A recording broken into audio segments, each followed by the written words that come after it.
Hello, everybody. Welcome to the Rotoworld Football Show. I am Patrick Daugherty, joined this fine Monday by Mr. Denny Carter. We've got a little NFL news to talk about. We've got a lot of NFL GMs article to talk about. My annual compendium, Denny, is that too?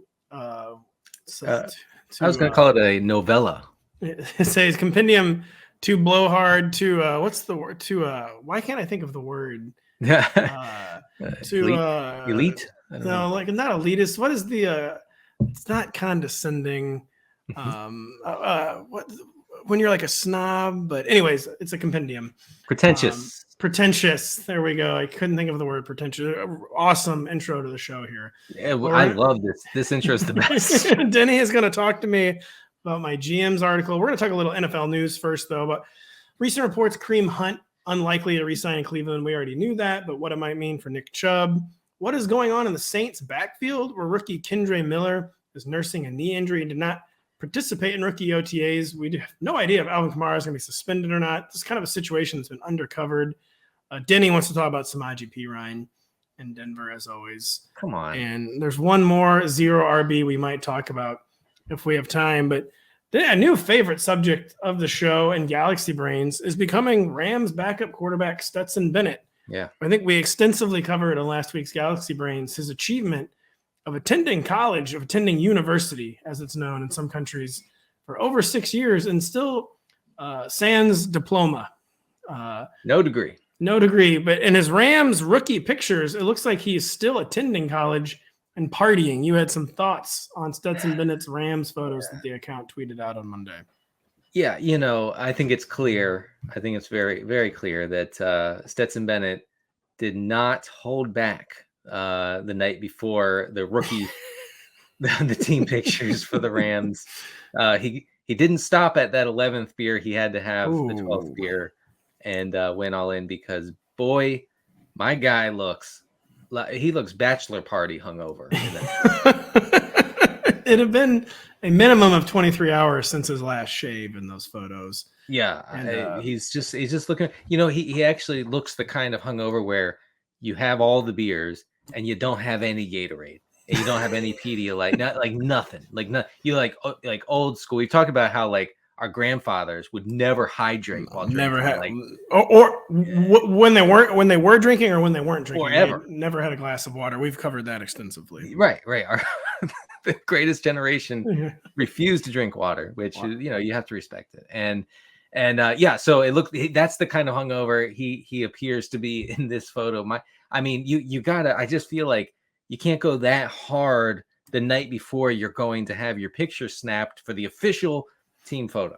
No, because then you could just go to the bar right after the photo's taken. If you're that committed, because to him, his 6th year of college just ended. Like it's right around graduation time. He probably is out partying a lot, but that's like the one night out of the 7. You just gotta take it easy, Stetson. Just one, but he seems to be so committed to the college lifestyle. Just someone who. It doesn't matter if he's in college, out of college, whatever. He's going to keep living that college life. I mean, the guy's 26? No, well, 25? Maybe. I think he's like 20. He's at least 24. There's no way we can know this. He is actually a member of the greatest generation. Oh my gosh. Pat, Lord. He's turning 26 in October.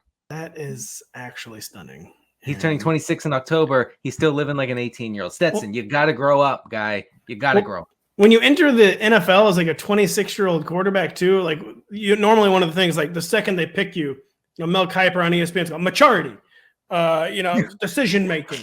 He's like a coach on the sideline, and that's the first things they say. And yet he's still the only Rams rookie looking hungover in his official team. Oh my gosh, guy! Yeah, I mean, please, man, please, just you don't have to completely call it quits, but. Maybe have one Gatorade. Just one Gatorade. But again, we've talked about this on the show way too much. I don't understand how our grandparents did it. You open up grandpa's cupboard, like, got any water glasses? Like, water? Glasses. I actually don't understand. I actually can't comprehend how, like, dudes, 60, 70 years ago used to, like, chug whiskey with no water, none.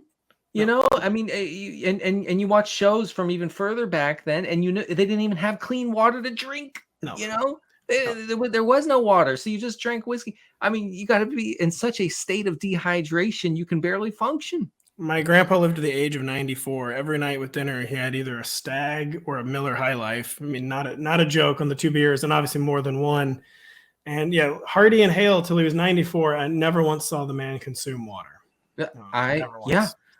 So I know this. We're gonna keep going about our grandfathers here. My grandfather fainted one time while cutting the grass in his enormous yard. Fainted. He was out for I don't even know how long, like 20 minutes. Got up and continued.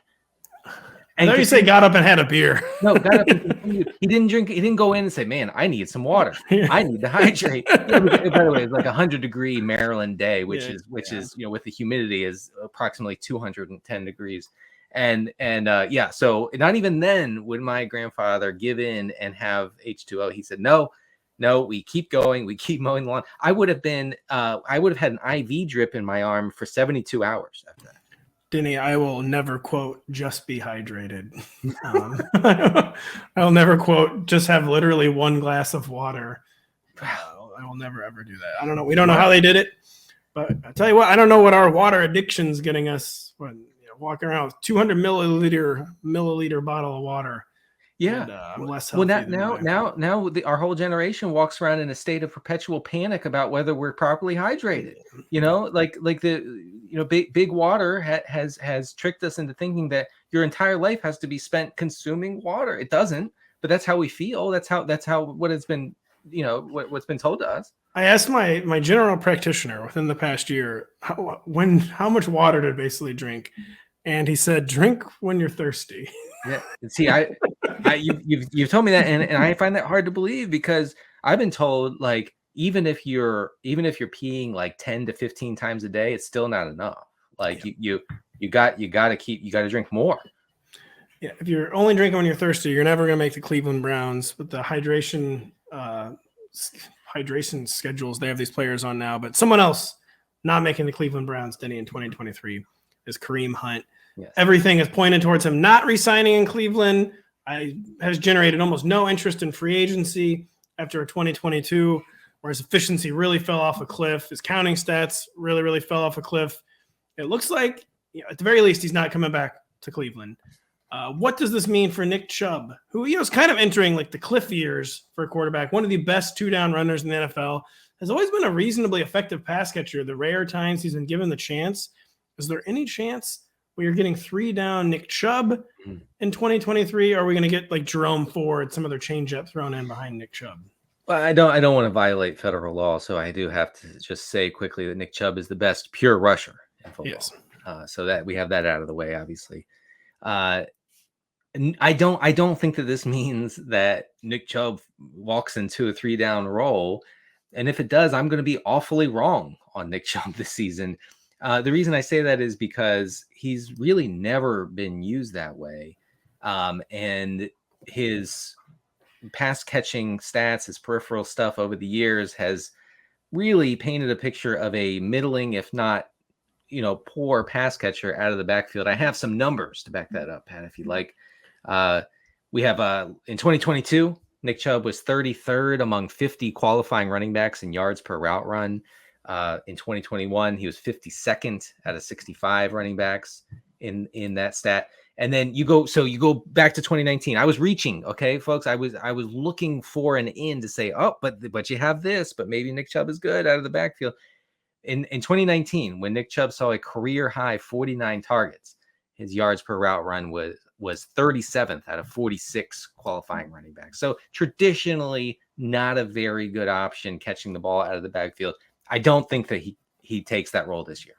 It is interesting with Nick Chubb where he does not pop in the more advanced metrics, but when he actually does catch the ball over the past 3 years, he's averaged 8.9 yards per catch. We all know yards per catch, the noisiest stat ever. You get yelled at if you ever cite it, but over 43 game sample size where he's caught 63 balls, he's averaged 9 yards per catch.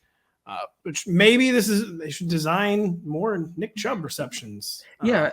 Because when you're explosive, like rolling ball of butcher knives, with the ball in his hand, seems like he might be kind of good with that. And that with maybe you should like Derrick Henry. Yes. you know, get him in space. That might work. I don't think that the team really sees him like that unless, Kevin Stefanski's view of Nick Chubb has really changed over this offseason, and maybe it has. But Jerome Ford, I think could easily take that Kareem Hunt role, if you want to call it that. Jerry Ford, as he's known in the history books. Yes, Gerald F. Ford. Yeah, Jerry Ford. So I do. Now you have me trying to come up with a Gerald Ford joke. Sorry. Back to the Cleveland backfield. Yeah. So I think in May we're talking about it. We're gonna say, oh well, maybe not. I do think that in the end we're going to see Nick Chubb take on that best pure rusher role. He's going to be fine at his ADP. Fine, good, decent, but I can't see him coming out and seeing 70, 80 targets in this Cleveland offense. No, and I feel like even if it's not Jerome Ford, the third down back could just easily be someone who's like not on the roster right now. It could be a training camp addition, or maybe just some undrafted free agent type addition. I guess is Demetric Felton still on? It could be him. I think John Kelly might still be on the Browns. Yeah, he is. Also, correct me if I'm wrong, wasn't it a narrative during Deshaun Watson's time in Houston that he didn't target running backs? Well, yeah, I mean, like most mobile quarterbacks, he has traditionally not checked down to running backs. And yeah, Felton's on the roster, Ford's on the roster, some other names I don't really recognize. So John Kelly, the ex-Ram great, is on the roster. But I think we tend to do this in the fantasy industry every offseason where we say, well, I don't see any great names behind this great player, so therefore the great player is going to see all the action, all the snaps, all the touches, everything. And it just so rarely works out that way. I mean, just because we don't know, doesn't mean the team doesn't love Jerome Ford. And Nick Chubb, he's 27 with 5 years of NFL service time. Multiple coaching staffs have pigeonholed him as a two-down back. The coaching staff, they don't change the way they view running backs. It's honestly kind of crazy. They just never, ever change the way they view running backs. And yeah, that's right. It is practically impossible. I will say maybe Nick Chubb could reach 30 receptions for the first time since 2019, which would be a big deal. I mean, there's a big difference. Even the difference from 20 to 30 receptions makes a fairly large difference in PPR. Yeah. And if you can somehow get to 40, then you're actually kind of talking a little bit. Oh, sure. If he caught 40 balls, which is within, maybe they don't even want him to be the third down back, but just say Jerry Ford doesn't run with this job, Felton doesn't run with the job, undrafted free agent, maybe they just could get forced into targeting Nick Chubb, and 40 receptions wouldn't be like a crazy outcome for Nick Chubb. I will say that. I think it's that's on the, that's the upside really. And that would be awesome if you're taking Nick Chubb at ADP and he gets 40 catches. But even if he gets like a little bit of that former Kareem Hunt role, then he can exceed his ADP and prove a slight value. I mean, we're talking about a guy who's going to be drafted in the second round of every draft in the world. That's true. So we're talking about backfield, one unsettled role. Now I wanted to talk about just a completely unsettled backfield. One we have not really talked about on the show, the New Orleans Saints backfield. And one reason is because we don't actually know what's going to happen to Alvin Kamara. Widespread belief there's going to be a suspension for his role in a 2022 like Las Vegas parking lot brawl where I think he injured someone rather severely. Yeah, it was pretty ugly. Yeah. We've been expecting a suspension in that case forever. It was never expected to be last year. It is expected to be this year, but there just haven't been any updates in the case whatsoever on the legal front, on the NFL front. But it seems sort of safe to assume at least a 4-game suspension, maybe a 6-game suspension. Maybe it's only 2 games, depending on what the league can find. But we don't know Alvin Kamara's availability for the upcoming season. We do know they signed last year's touchdown leader in Jamal Williams. We also know it's always been a 2-man backfield. Dennis Allen is not reinventing the wheel post Sean Payton, and he seems to do everything Sean Payton did, only slightly worse. And there's going to be a 2-man backfield. Jamal Williams is definitely the 1B, going to be the 1A if there's a suspension. But then there's also a 6th-round rookie, Kendre Miller. 6th-round rookie. Was he 6th round? I think so. Rookie Kendre Miller, who we talked about on the show before the draft. kind of hyped, kind of a man of some renown in the prospect circles, Denny. And I just don't know how, round 3. I said 6th round for Kendre Miller. So that's serious draft capital. So we have serious draft capital running back. We have serious free agent addition in Jamal Williams, and we have serious uncertainty with Alvin Kamara. How in the world should we approach this backfield in summer drafts? I mean, I in best ball, I think you have to scoop up Jamal Williams where he's going right now on underdog. And because as soon as that suspension comes down for Kamara, whether it's 4 games or 6 or whatever, Jamal Williams ADP skyrockets at that point. And maybe Kendre Miller becomes, somewhat interesting. But yeah, I mean, I think that, the Saints would use Jamal Williams as their primary, as their lead back. It doesn't necessarily mean he's going to be force-fed, targets and receptions in that offense. He's not going to like absorb all of the pass catching role that Alvin Kamara has in that offense. But I think it becomes really, really interesting, even though it would be short term, like Kamara would be back by like Halloween or so. And then Jamal Williams would revert to something else, but probably still, getting a lot of high value looks inside the 10, which is how he was used in Detroit. Can't pencil him in for 18 touchdowns, obviously, but I don't think that his ADP will require him to score 18 touchdowns to be a good pick. So that's good. And then on the Kamara front, look, if he gets suspended 4 or 6 games, whatever, and he falls to a certain point in the draft where you're like, well, I mean, I can stash him and then get him back down the stretch. You're cringing, and I'm saying as a 0 RB drafter, I'm saying it might be interesting. You never know. Well, someone who looked done last year and then being suspended for 6 games would be basically half the fantasy season. That would be basically not at any price for me. There would be no. I mean, we had the least efficient season of Alvin Kamara's career last year. A guy who's just racked up so many touches, played through a lot of minor injuries. Even if he's not suspended, Alvin Kamara is like getting pretty close to on my do not draft list. Kind of like no matter the circumstance. I guess I'd be more likely to draft him if he did get suspended though, because then a lot of people will take the initial view I just had where they're like totally off Alvin Kamara, and value could develop. So what if he fell? So Kamara right now, and again we don't know anything, is going as RB 31, which is pretty. Does seem low. And so what if he dropped to like RB like 45 in like the Jalen Warren, Jerick McKinnon. Right? Yeah, I mean that's a total no-brainer actually. Then you would take. yeah, for sure. Jamal Williams is going in that range right now, by the way. Seems very, very low for Jamal Williams, who, by the way, I mean, the Lions basically stopped using him as a pass catcher, but the Packers were always kind of obsessed with him as a pass catcher. He never had like 50 receptions, but for being a number 2 back, like he was always catching like 30 to 35 passes. And you could definitely see some of that coming back in New Orleans, especially because I think the book on Kendre Miller is that he's not a pass catcher and like isn't someone who's going to really to grow into that role.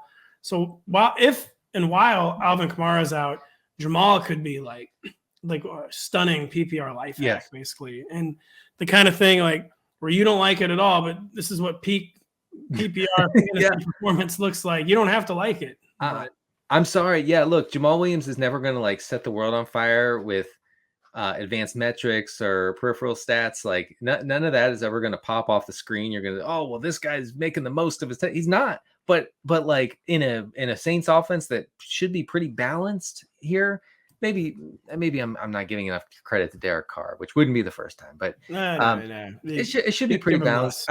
I think Jamal Williams is just force fed, and you're not going to be able to rely on that all season, obviously, with Kamara coming back from suspension. But I mean, it'd be pretty nice to get a month or a month and a half of that sort of production for your fantasy team, and then go from there. It seems like Jamal Williams is being grossly underdrafted. Because I agree. Even if Alvin Kamara doesn't get suspended, we know the Saints have traditionally liked to pair him with a more bruising early down running back, and that really kind of went askance the past 2 years because of injury issues behind Kamara. But like it seems like they want to return to that, and then it just seems like he's going to get suspended. And also, as we've been talking, Kendre Miller just kind of seems like a no-go, which I guess his ADP is not not anything of note right now, but he's a 2-down guy and like behind a really ultimate 2-down guy and Jamal Williams. So even if Alvin Kamara gets suspended, a guy, he'd be behind Jamal Williams on early downs and then just doesn't catch passes. He did not catch passes at all in TCU. And Kendre Miller, he's like a fun, flashy rookie, but that it might not amount to much in 2023 redraft.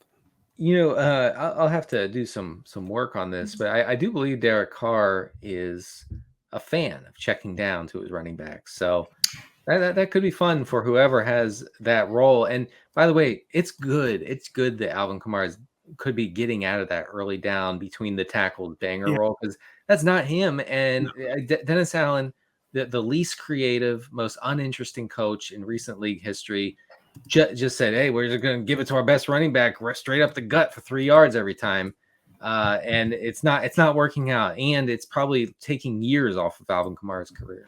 Yeah, it's a real shame. So hopefully we get more information on that Saints backfield, which was always as opaque as it gets under Sean Payton. Maybe Dennis Allen will continue to tip his hand a little more, but I guess we shouldn't hold our breath. New Orleans is always just a total information vacuum, kind of an undercovered team too. So it is.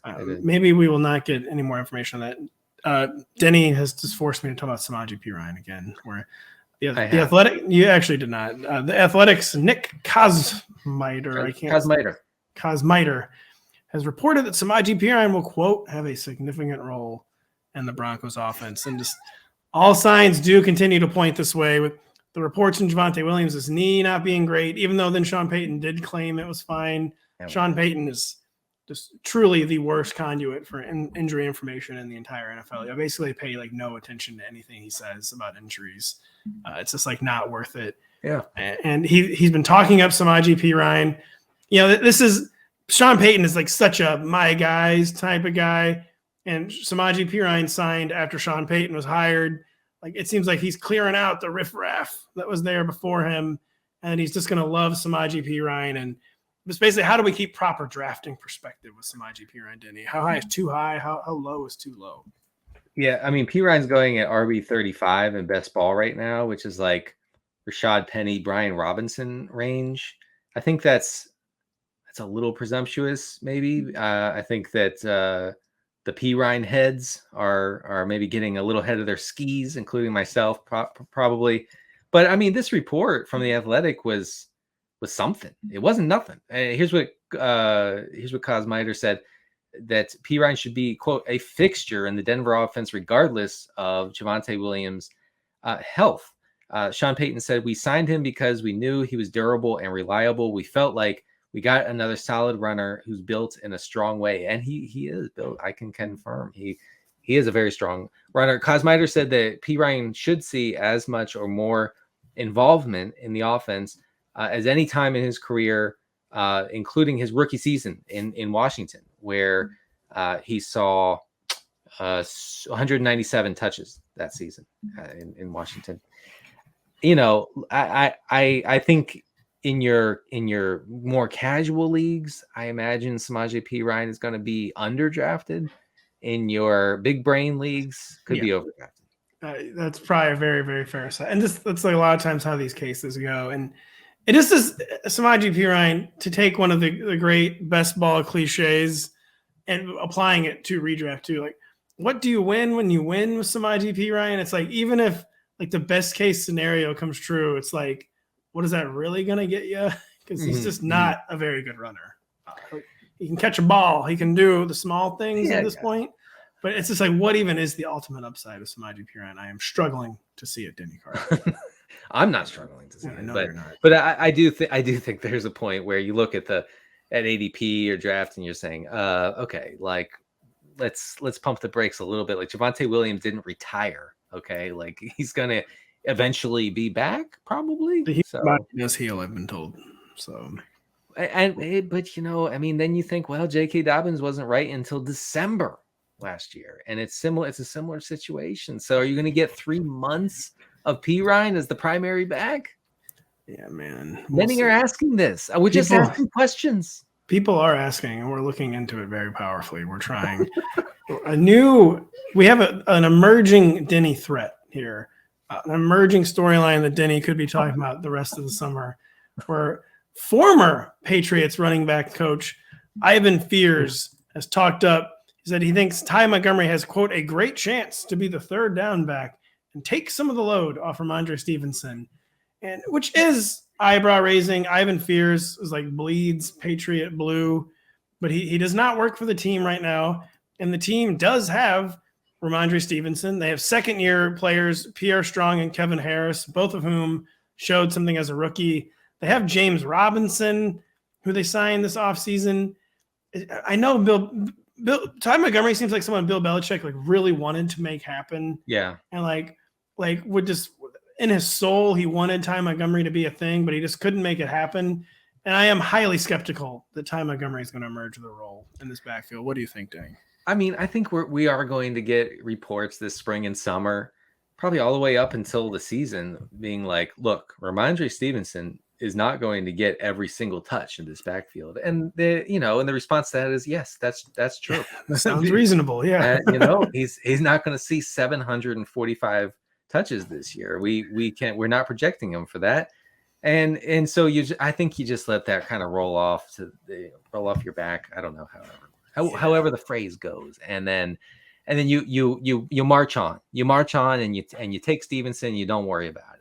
I really think it is one of those situations where the coaches are telling the truth and they don't realize I think it's one of those situations where they actually don't even realize that what they're saying will like create a reaction, but where they're just stating a fact, like, well, someone else has to touch the ball. It can't just be Ramondre all the time. I think that's right. To them, they're just stating a simple fact. And then in fantasy, we're like, oh my God. Yes. What? And like we freak out. I don't know. Where the coaches like don't even realize what they're saying is like a big deal because they're just like, well, yeah, he's not going to get 30 touches a game. Yeah. I don't think Ivan Fears is grinding fantasy drafts this summer. So he's going to say, yeah, Ty Montgomery, 30-year-old journeyman. He might see the field a little bit. You never know. So, but Stevenson was good as a pass catcher. There's not much reason to think that the team is going to move away from Stevenson. That is until, of course, he misses one blitz pickup, and then he will play in the USFL. So Ty Montgomery is 30 with a very, very bad injury history. Like we're talking really bad. He missed almost all of last season. I forget what the injury even was, but it's a very long and concerning injury history, and that he must be like Ivan's guy. Like Ivan must really like Ty Montgomery. Yeah. One thing, like throwing him a solid, but it was a shoulder injury that kept him out for basically all of 2022. So, actually, now that you mentioned that, I think Ivan Fears had some things to say about Ty Montgomery last summer, where he was. Are you serious? This Ty Montgomery guy, look out! My guy, Ty. But yeah, so I wouldn't get to, even though it is the Patriots, where we want to panic, we want to seize on every little thing, every little backfield clue. It probably is just nothing to see here with Ty Montgomery. Yeah. I'm looking back at Stevenson's blurbs from last summer, and it's the same stuff we're gonna hear all of throughout this summer. Is like, well, they're gonna find ways to take him off the field at some point. So yeah, but let's not panic, and let's also take a quick break where we're gonna come back and Denny is gonna grill me on my annual general manager rankings. Every season is draft season. Get your Rotoworld Draft Guide bundle today and dominate your football, baseball, and basketball drafts. It's packed with profiles, rankings, and projections. Order today and get all 3 Rotoworld Draft Guides for the price of 2. Plus, use promo code BARRY to save an extra 20% off at checkout. That is promo code BERRY to save an extra 20% off at checkout. And don't forget, download the Rotoworld app to receive breaking player news all season long. Stay ahead of the competition by favoriting players on your roster. Get the latest injury updates, player news, and much more delivered right to your phone. It is available in your app store today. Denny, I promote the draft guide. How you doing on your assignments? Oh man, I'm basically all done with them except for, let me check. Oh, everything. I still have to do everything. Yeah. I'm looking very, very as powerfully as I ever have at beginning my draft guide assignments. And We've never looked into anything more strongly than me maybe beginning my draft guide assignments after this podcast ends. Actually, that's actually a great. No, I'm actually making good progress. I figured you're never behind. You're not a true writer. You're always ahead of schedule. No, I know. No, I'm not. I'm all. You're right. And when I worked at a community newspaper out of college, I would be done with my stuff like 24 hours before I needed to, and everybody else in the newsroom would give me a pretty hard time. I'm what you'd call a deadline guy. And is that you? I see you at a typewriter smoking cigarettes and drinking coffee. Well, that and too, you always know when anyone in any position of power gives you a deadline, you know it's not the actual deadline. No. You know that they're holding something back. That was always a problem our former boss Ed Williams had with me, that he knew that I always knew the real deadline, and it was not what he said. And that actually was a very common method he used was using fake deadlines. Ed was pleasantly surprised with my magazine output in the first year I was here, and I was like, "What? I turned it in on time." He was like, "Well, congratulations, you're the only one." You do have stunning draft guide, but yeah, I've been working with the reason I have not begun my draft guide assignments because I was doing everything I could to get these GM rankings done. I didn't get them out until July last year. I thought it was a little too late. I wanted to be kind of more in like the GM conversation, which kind of comes up post-draft. We're still talking about NFL front offices right now. So yeah, I ranked all 30 returning NFL general managers, even the ones where we only have like 1 year of data. Kind of like you kind of hedge your bets with those guys. So I'm getting yelled at by Giants fans that I have like Joe Shane too low, or that I have Kwesi too low in Minnesota. But because it's 1 year and it's like we don't have a ton to go on yet, but I ranked all 30 returning GMs, wrote up the 2 new GMs. I tried to just give a snapshot of where this front office is at this moment in time, basically, is what I do with this piece. Well, I think everyone's takeaway from these rankings will be that you hate their team. I will say some years the article goes supernova. Some years it's more muted. It has gone supernova this year. And where Lions fans are just like aghast that I have Brad Holmes 13th.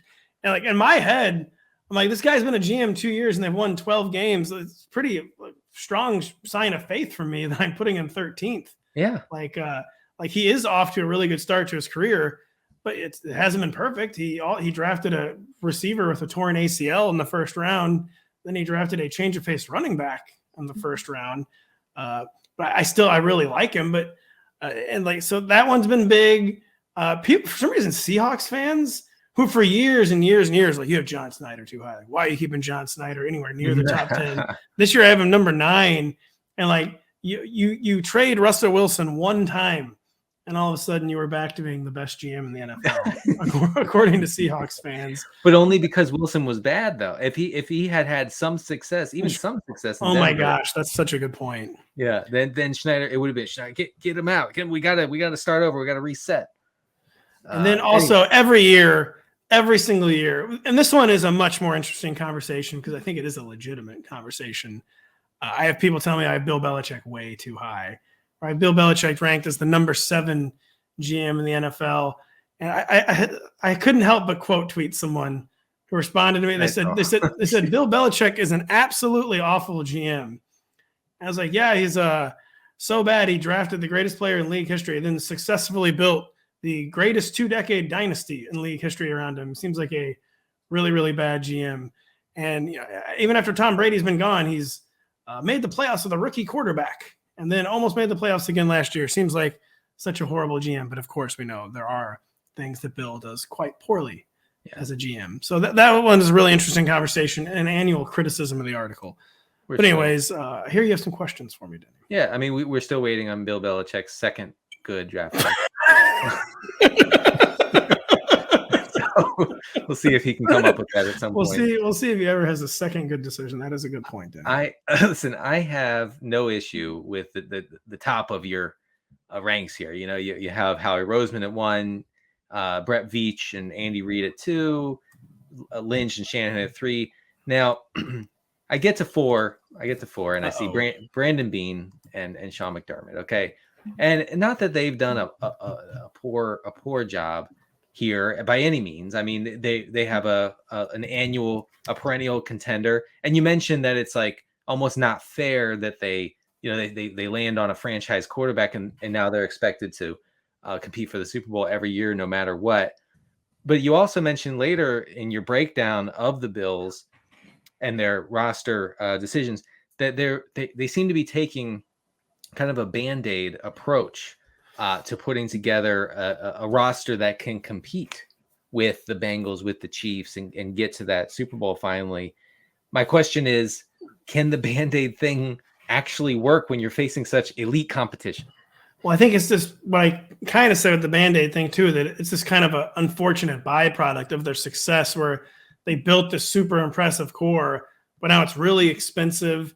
It's a really kind of inflexible. Like it's not like you can like cut like Stephon Diggs or that you'd even want to or anything. Like, well, there's not a lot of like places to go right now for like money in the salary cap cookie jar kind of. So I feel like they're kind of limited, especially after the Von Miller.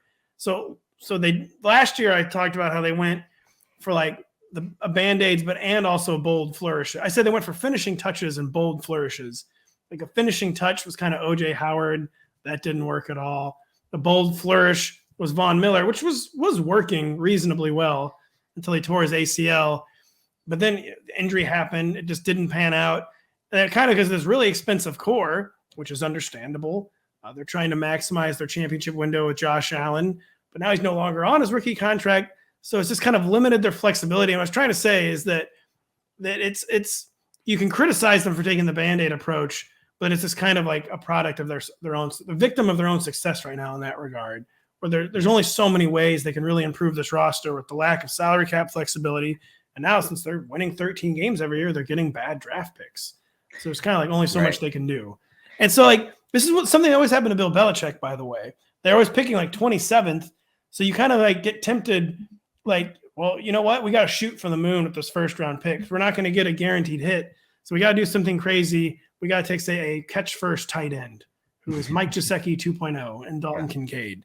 Yeah. So, but yeah, they're kind of victims of their own success right now, I would say, the Bills front office. Yeah, I've actually seen some Bills fans sort of refreshingly this offseason criticize the team's approach to team building and say, like, you know, what we're doing is not going to compete. We're not going to be able to knock off the Chiefs. And that's what this comes down to. I mean, there is kind of a nightmare scenario in which Josh Allen goes his entire prime of his career, and a prime for a mobile quarterback who throws his body into defenders with reckless abandon might not be that long, honestly. No.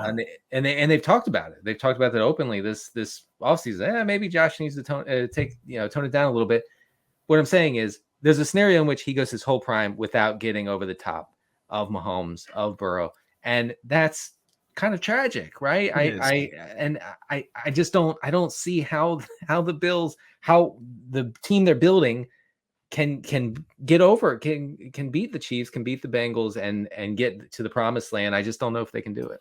And they're kind of just in too deep right now too, which you could say is their fault. But I do think it's just still more about like they've had a lot of successful decisions that end up being very expensive decisions, and that just really limits their flexibility. But yeah, I mean, they have a Cam Newton window with Josh Allen. It's not like an Aaron Rodgers window or a Peyton Manning window where it's just open, you know, basically until the end of time. It is going to be a more limited window with Josh Allen. And yeah, I think they did, I feel like, kind of misdiagnose their roster last year where they thought it was like very structurally sound when the offensive line ended up being not very good and the pass catching depth was like close to non-existent. And now they're kind of between a rock and a hard place, but they've still given themselves a lot of elite talent, and there are worse plans than basically running it back with that elite talent and making minor moves around it. Yeah. All right. My next issue here was at number 7 with Les Snead and Sean McVay, or I'm sorry, number 6. Yeah, no, number 6. Right above Belichick. Curious. I did. Yeah, that's very curious. Despite Belichick winning all the Super Bowls. Oh well. So my question for you is simply, look, the Rams have the worst roster in the NFL. How are they number 6?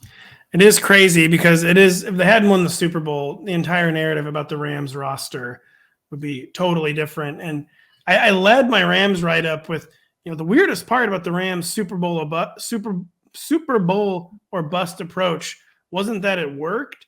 It was that how much of it didn't work. Yeah. Like how many huge, like really big Sean McVay swings just did not land. Like acquiring Sammy Watkins, trading for Brandon Cooks, extending Todd Gurley, making luxury picks like Tutu Atwell. And so like it almost didn't work. But you can't, it did work. They met the ultimate goal that so few front offices meet.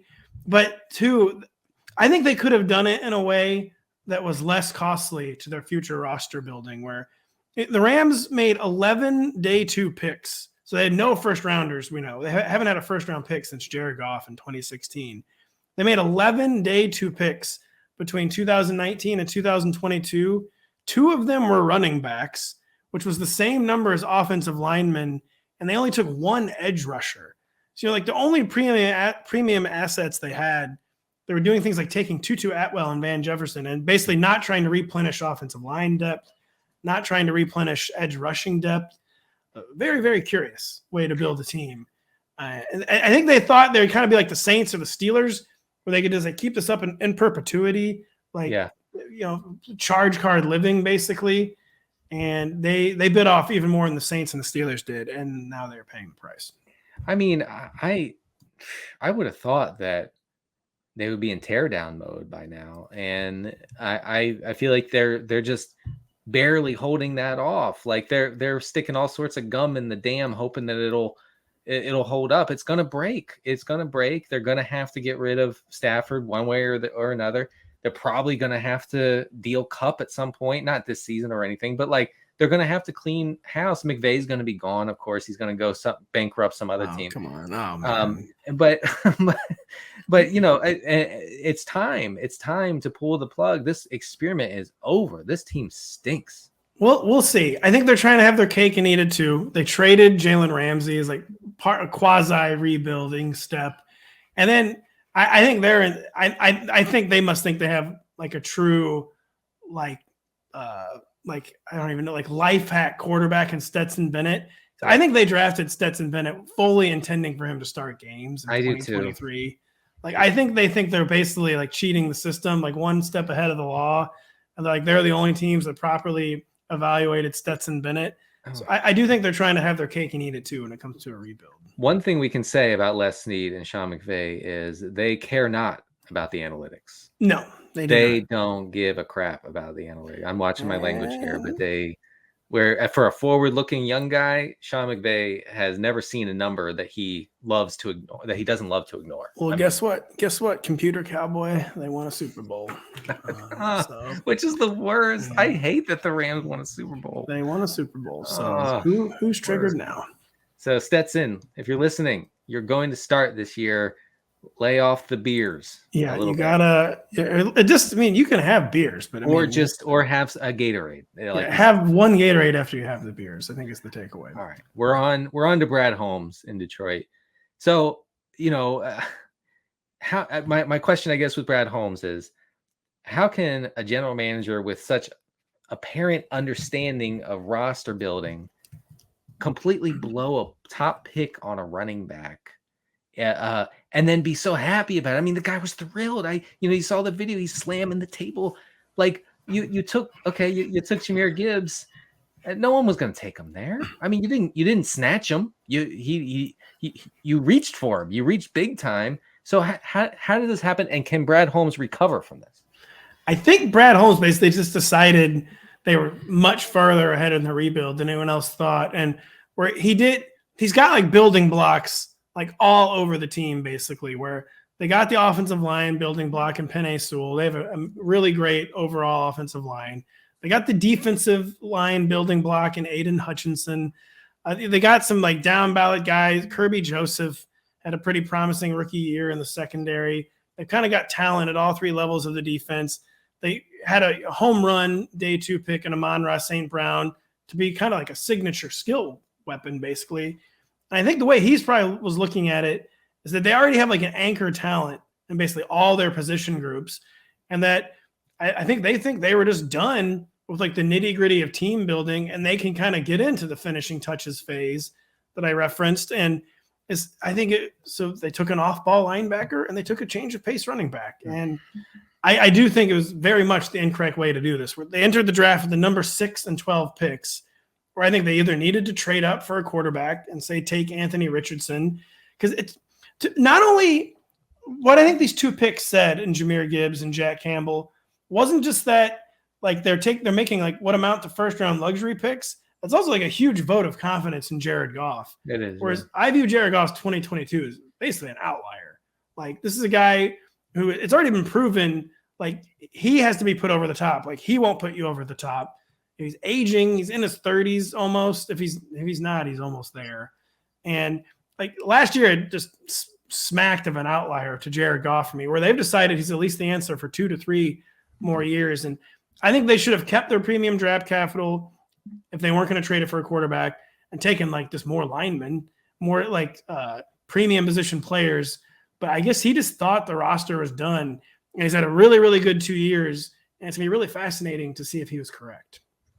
Yeah, I mean, last year, Goff, I'm just looking at his 2022 numbers. He basically got back to like his prime LA numbers as far as like adjusted yards per attempt and touchdown rate and everything. So it's nowhere he hasn't been before, but I do see your point. He probably was an outlier. You wrote in the piece, which obviously I recommend everybody check out. You say Brad Holmes and Dan Campbell had done nearly everything right up until this offseason. That calls for benefit of the doubt. Doubt is just the natural state of being with a franchise that hasn't gotten out of its way since 1991. So, and that's kind of as I was reading this and thinking about the Lions, that kind of crept into my mind where I'm thinking, well, of course we're saying, well, this is probably a disaster because it's the Lions and it always ends in disaster for them. And they never do anything right. So you do. I think that colors the way you see this decision to draft Jahmyr Gibbs in the first round. And also maybe colors the way they're doing it. We're like, we got to seize the day. Like this is the Detroit Lions. Like if we think a window is here now, like we can't wait around for the quarterback to fall in our lap. We can't risk an even bigger miss, like trading up for Anthony Richardson and just having him be a huge bust. We're just going to take these 2 guys we like in the first round. We don't care if you don't draft off-ball linebackers and change the pace running backs. And we're trying to finish this roster we think is really good. I'm sure this will be rubbed in our face if the Lions get off to an 8-0 start and Jahmyr Gibbs is lighting the league on fire, which he could because he seems to be very, very good and everything points to him being an incredible player and athlete and everything. Okay. And they're playing in a pretty soft NFC North, like an NFC North that can be had easily with no Aaron Rodgers, with the Bears, who knows what they're trying to do. It's hard to say. It is hard to say. With the Vikings, the most fraudulent team in the NFL. So yeah, I think that it could work out for this year, but man, spending that kind of draft capital on running back is questionable. All right. My last question had to do with the Broncos here, about Geroge Paton and Sean Payton. You this is what you wrote about Geroge Paton. You said Patton's job is already on life support. In fact, it's quite possible there is already no path forward for Paton in the Mile High City. If Russell Wilson remains in irreversible decline, it sets up a power struggle Sean Payton cannot lose. If he rebounds to become a star again in Payton's system, it sets up a power struggle Paton can't win. And I can't argue against that. You are right. Geroge Paton is finished in this town. And it's like, I did not go into the piece with that thought at all. Like I just went into the piece like, all right, he's had a rough couple of years. And then it did dawn on me that, there is almost no path. The path forward, as I read in the article, is that he convinces Sean Payton that basically he's a worthy number 2 for Sean Payton. Yeah. Like Sean Payton is making so much money. The roster is so flawed. Like he's like the imperial king of this roster. Yeah. And basically Patton is just completely at his mercy. And it's basically Patton's job right now is to prove to Sean Payton, like, I will be a very, very valuable underling for you. Right. And because it is truly lose-lose no matter which way it goes this year. Either Sean Payton thinks he's the hero or they need a GOAT, and it's Geroge Paton. Yes, absolutely. And by the way, you ranked Paton 29th. Just below, which this is a shot across the bow for the Broncos. You ranked him below Dave Ziegler and Josh McDaniels, for whom you are not fans. No. And so, yeah, that's Patton's down bad. I can't imagine that lasting too much longer. But honestly, whoever acquires Russell Wilson and then has to live through the horror that was 2022 doesn't have much shot of making it, I think, long term in that job. I mean, that's a swing and a miss, unlike something you'll see in a generation, really.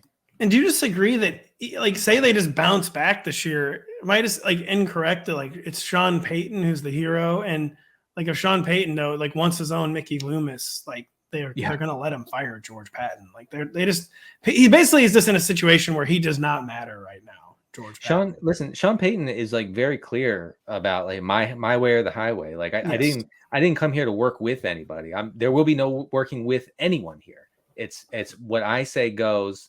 And that's it. And you called him an imperial coach. That's exactly what it is. And honestly, the imperial coaching stuff, I don't know. I don't know if it has a great track record. It's coming. It's been back for a while, I will say, where this is another thing I always get into people with about the GM article, where like, sometimes I consider people to basically be the GM or they don't necessarily agree with, like the Chiefs.